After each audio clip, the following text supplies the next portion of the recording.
이번 달 들어 일부 자치단체에서 누리과정 예산이 바닥나거나 부족한 사태가 벌어지면서 무상보육 문제가 또다시 정치 쟁점으로 떠오르고 있습니다. 새누리당은 지방채를 발행해야 한다는 입장이지만 새정치민주연합은 정부가 예산을 집행하라고 맞서고 있습니다. 국회로 가보겠습니다. 박조은 기자.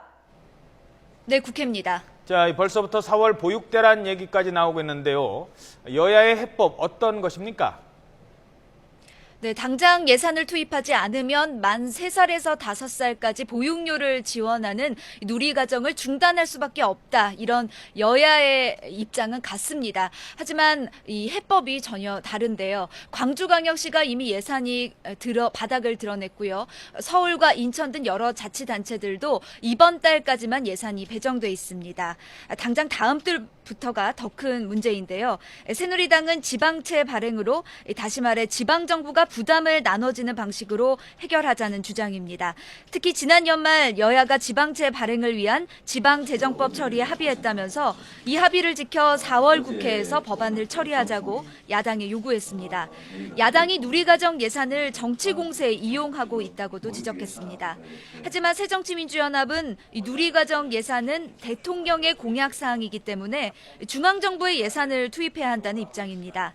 지난해 말 여야가 어린이집과 유치원 관련 예산으로 5,064억 원을 합의했는데 정부가 집행을 하고 있지 않는 것이라고 주장했습니다.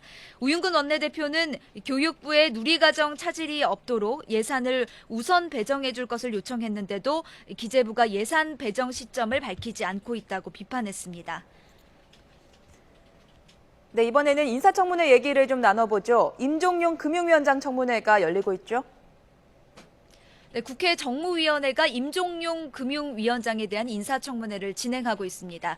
임 후보자 청문회에서는 현재 경기 불황이 계속되고 있는 상황인 만큼 금융정책 분야에 대한 검증이 집중되고 있습니다. 특히 가계부채 문제, 그리고 지난해 금융규제를 완화한 조치 등에 대한 임 후보자의 견해가 관심입니다.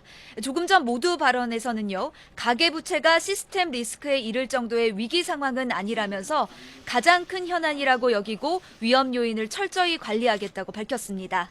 LTV와 DTI 등 부동산 금융규제 완화 조치와 관련해서는 현 시점에서 규제를 다시 강화하면 디플레이션 속도가 더 빨라질 수 있다, 이런 입장을 내놨습니다.